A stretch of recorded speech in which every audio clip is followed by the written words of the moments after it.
Hey, welcome, Demon Deacon fans. This is Les Johns with the More with Less podcast. And tonight we are reviewing with Courtney Clawson and Sam Wexler, our esteemed guest, both episodes 3 and 4 of The Bachelor, because I was a really bad person and got really tied up last week and behind, and I'm still that way, but that's okay. And it's Sam's first day back at school. Courtney, are you back yet or not? I am. I'm back at school. Yeah, our first day of class was Monday. So congratulations to both you ladies for continuing your studies. I'm sure it's a fun and hectic time. Man, I watched actually both these episodes today. I watched both of them today. I kid you not. Great. And episode 3 has to be called the Sarah episode, right? What were your thoughts, Sam, on what went down? What kind of stuck out for you?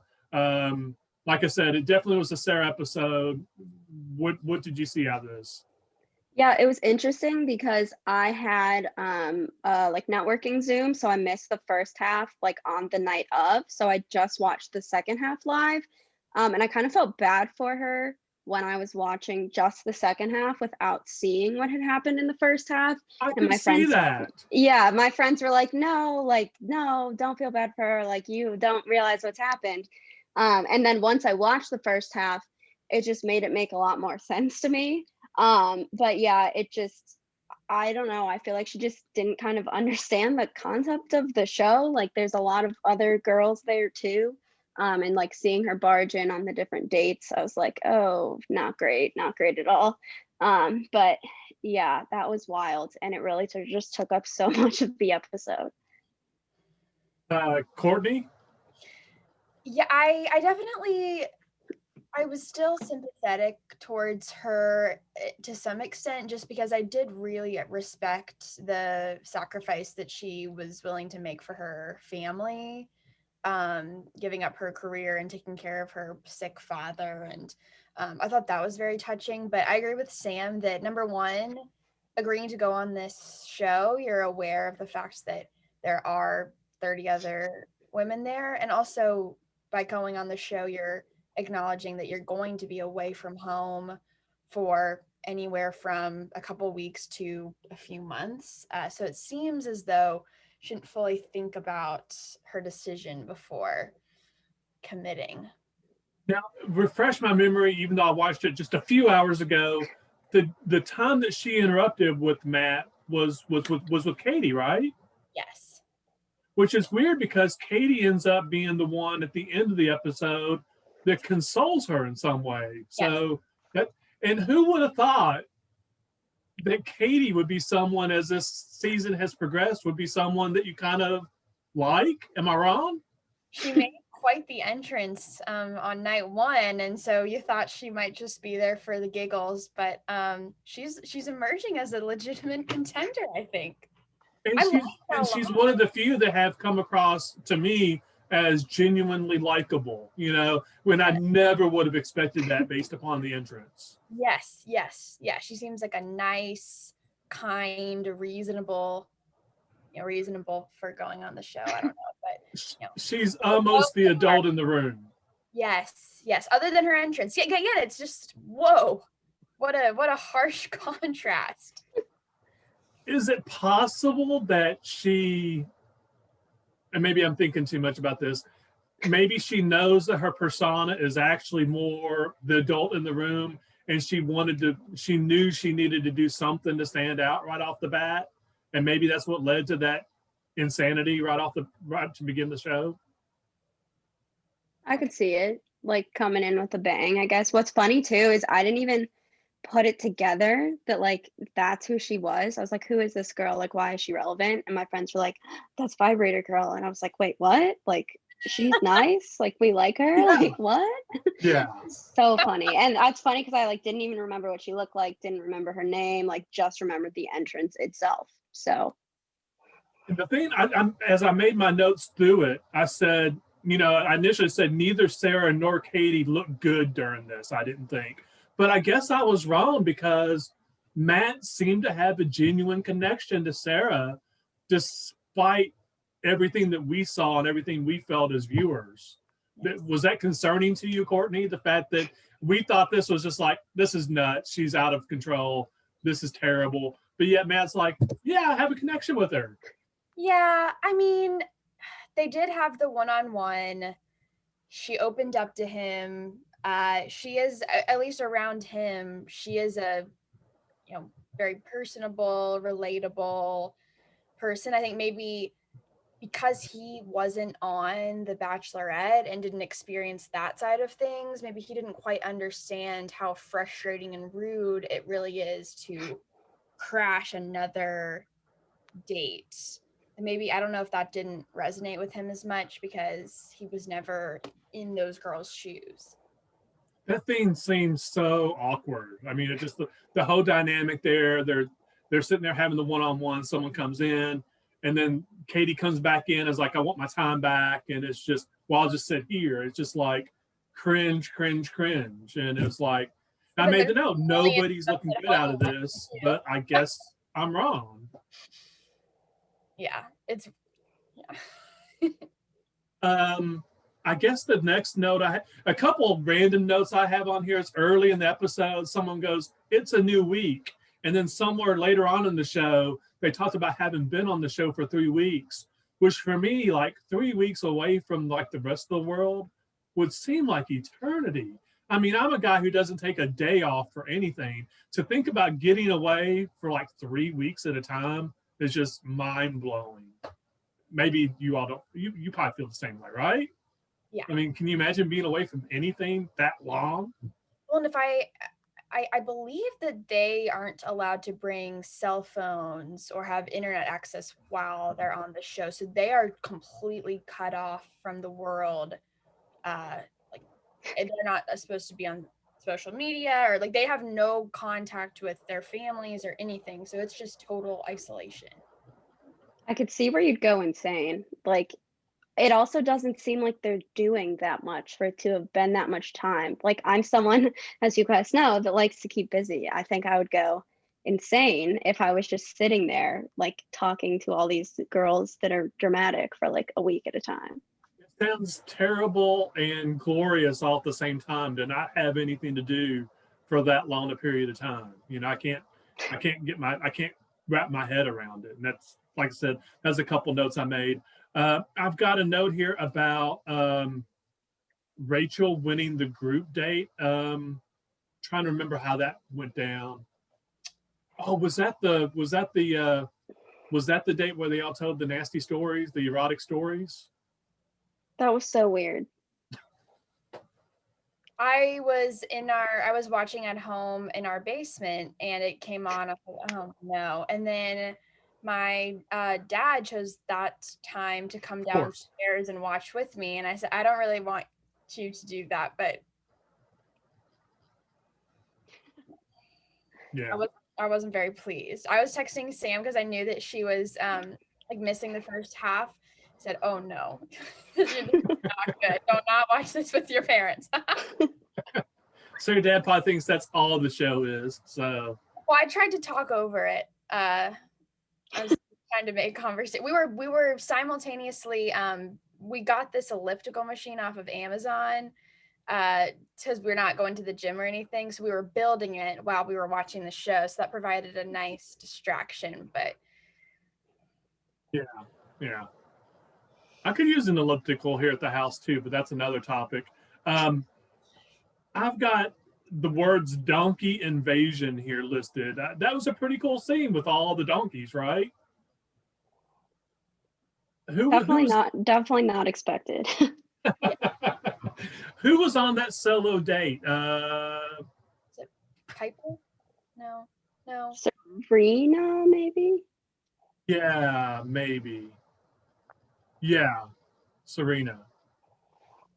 Yeah. Well, how do y'all think that date went? Since we're struggling to remember who it was with, I don't guess the date went all that well. She got the rose. Yeah, she did get the rose. It seems like everyone he goes on a date with gets a rose, which I guess is like sort of how it goes. But I feel like it would be kind of more entertaining if they like ended up hating each other on the date. Maybe he and Victoria. Actually, no, I don't want him and Victoria to have one-on-one. She needs to go. I can't believe that we're still dealing with Victoria. Yeah, it's I can't believe Victoria's still around. Right before Sarah and Katie had their like chat, it seemed like Sarah had like zero allies. She was excommunicated basically from the group area as everybody was picking on her mercilessly. Um, and she was obviously despondent. She brought a ton of it on herself, no doubt about it. But that's not to excuse the bullying either. Um, and it's one of those weird things. And like as Sam talked about, she watched just the last end episode first. You kind of feel bad for the situation. And then out of nowhere, Katie kind of, I guess, befriends her and takes a couple minutes to kind of get to know her. And as a father, strangely enough, that scene kind of got me. I'm not saying it brought me to tears or anything stupid like that, but it definitely was touching. It was one of the. Was that? We won't tell if it did bring some. Well, we're recording this, so we would be telling everybody. So. But that's the thing is on The Bachelor too, when they say, I'm telling you something I've never told anyone before, it's it. And then you think, well, you're telling him and 50 million people who are watching this show. Not a secret anymore. So no, I did find that moment touching where they both talked about their dad and stuff like that.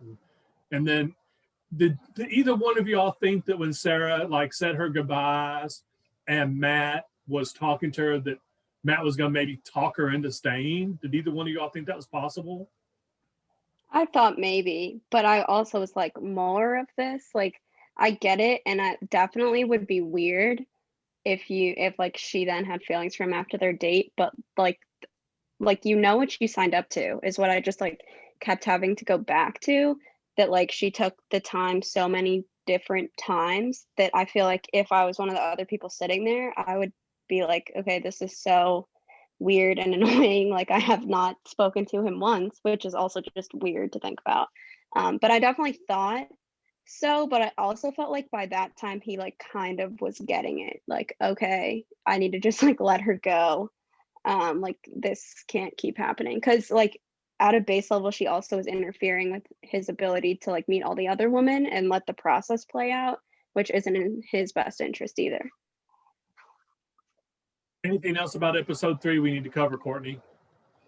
Well, yeah, the first half that was just cringeworthy. But no, I think we're good. Just the fact that Victoria remains to be given a rose is beyond me. Crazy. Episode 4, my first note was Victoria asking for an apology from Katie, which I just thought was just amazing that she had the nerve to ask for that. And then Chelsea, I've got the next thing being Chelsea getting a group date rose. I'm trying to remember what that group date was. Was that the one where they did like the obstacle course thing? I think it was like the pumpkin boats that actually looked like super fun. Like it was giving me, I told my roommates, in my suburb of Chicago, Naperville, we have this like quarry that's now like, I guess like a mini lake or pond or whatever, but you can go paddle boating on it. So you like paddle your feet or whatever. And it was just giving me vibes of going paddle boating. And I felt really bad for that girl that was just stuck in the pumpkin. Like they never showed her unstuck. She was just like left there forever, seemingly. Yeah. So what were your thoughts, Courtney, as Victoria's asking for an apology from Katie for Katie like actually standing up for people? I at this point I'm so past the point of even taking her this much seriously that just kind of roll my eyes when she comes on the screen, because nothing phases me at this point with Victoria. Are her eyes just like perpetually red, or is it just me? It looks like she's in a constant state of torment. Like she's always emotional and upset about something. Am I wrong, Sam? No, I think you're right. And I also feel like sometimes I kind of feel bad for Matt in a sense that he really wants to mediate the conflicts. Like every time there's an issue, he's like, oh, let me go talk to them. And I'm like, no, like Matt, like don't go, don't do it. Like don't fall for it. So I think that's like kind of part of her thing now is like she's causing all of this drama, which is then like taking energy away from other girls, which like is bad for the other people, but also bad for her. I like don't really know how she's still there, but we'll see. It seems to always hurt the others more than her, though, for some reason. Somehow. It's inexplicable. No, can't you just, whenever she and Matt talk, he doesn't enjoy, it doesn't seem like he enjoys spending his time with her. It seems like he's faking it. It seems his overtures to her seem obligatory.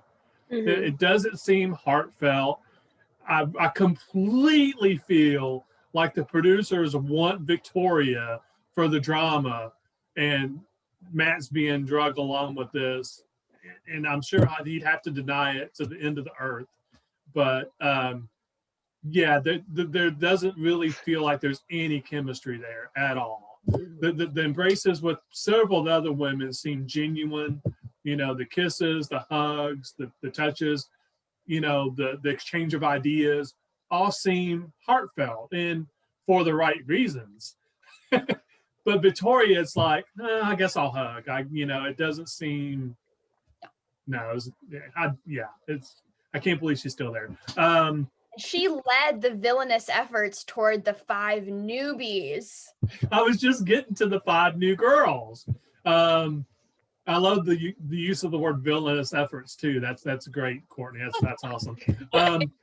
Is bringing 5 more in something that happens randomly, or is this like a whole new deal? I've never, in my 3 years of experience watching this show, I've never seen such a thing that I remember. Yeah, it seemed a bit odd. But there did seem to be a connection with Matt took up all of them. Although he did, when it got time to a rose ceremony, he didn't automatically give all 5 of the new girls a pass. Did 2 or 3 of them get a rose? I think 4 of the 5 got a rose. You think 4 didn't get a. One of them didn't get a rose, but the rest of them did. I'm a big Michelle fan. I'm trying to find my notes. Michelle really, what's not to like about Michelle, right? Except the other girls don't like her. Michelle did her homework. She knew how to connect with Matt. She's a teacher. She knew her Wake Forest, obviously, Maya Angelou? I know, right? When she popped off with that, I was like, all right, she knows what she's doing. So, I thought that was let me make sure we don't go too far out of order because we're kind of going towards it. And I can't even read my writing. It's so nasty. Oh my goodness. But yeah, I thought the single date with Michelle was really, I almost said Victoria, was really good. She did her homework. The hot air balloon, what a great first date, right? I saw that it was like strapped to the ground or something hilarious on Twitter, that like they didn't actually let it fly in the air, which was just hilarious. Too far off the air. I was up in the air. I was a little bit not concerned, but I did think that was a little bit. It had like bungee cords or something, like keeping it to the ground, which I just thought was like so representative of everything happening on the show. Binoculars, and they're looking at what they're doing, and you just know that that was planned. They didn't just randomly bring binoculars with them. You don't carry binoculars around with you everywhere? I seem to have I don't know where I put my pair. No.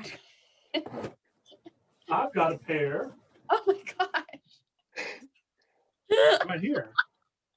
There you go. Yeah, just to keep an eye on Matt James. No. Yeah. No, I have a pair of binoculars in my backpack, or my the bag I take to do work, because I need them sometimes to scout out stuff on the football field from the press box.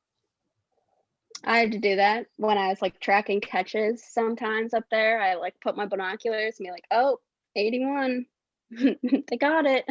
I needed it the most this season when someone's father wouldn't let us know who wasn't playing. So I had to like track, who's on the field before the game. Whose father was that? I don't know, Courtney. I'm confused. Wow. But I had to take the depth chart and put my binoculars, up to see who's on the field and start, highlighting who was in the game, who was practicing and who wasn't. I'm not going to name any names, but What'd y'all think of the boxing matches? So weird. The dates, I feel like in both of these episodes were just so weird. Like, I don't really see the need to pit them against each other. Like, I'm catching on that that's a thing, but it was just so suspect that like people were also then taking it to an extreme, which like I resonated with. I'm very competitive. I would definitely want to win my boxing match, but like people seem to actually be getting hurt.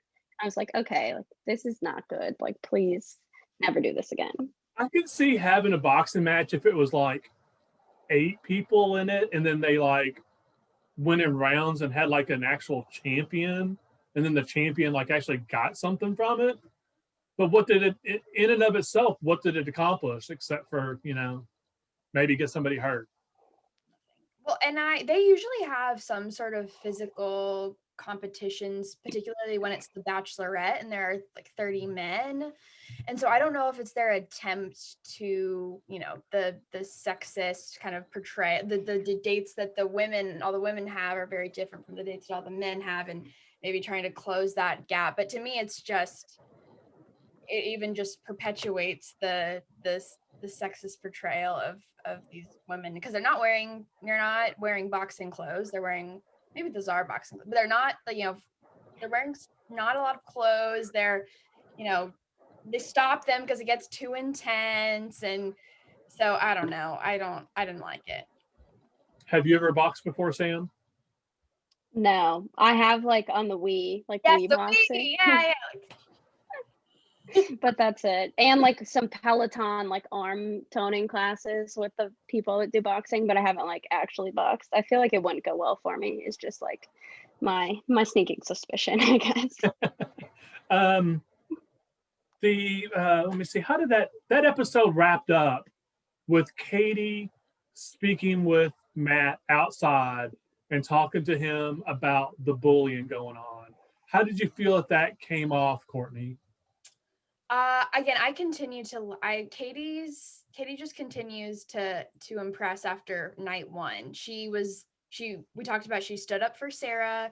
She was standing up against the girls who were bullying the new ones. She was kind of on her own, and now she's trying to protect Brittany from the potential rumors that are spreading from Anna.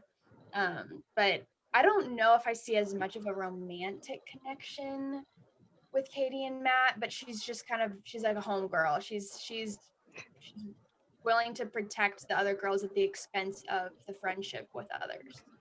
What I find interesting is I felt like in other cases when people have came to Matt with problems, that they didn't exactly come across well to me. Like they've just thrown their problems in Matt's lap and created even more of a muck.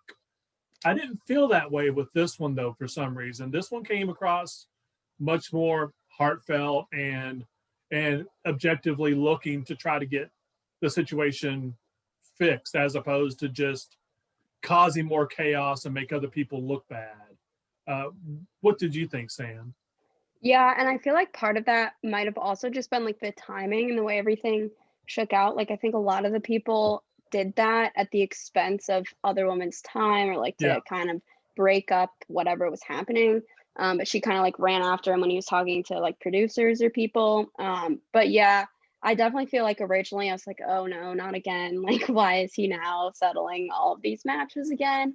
But that one definitely I feel like did seem more heartfelt. And yeah, the tension between the woman, like I think that's my worst nightmare, like sitting there with 20 people that are just super rude to each other. Like I just don't like drama. Like I hated watching that.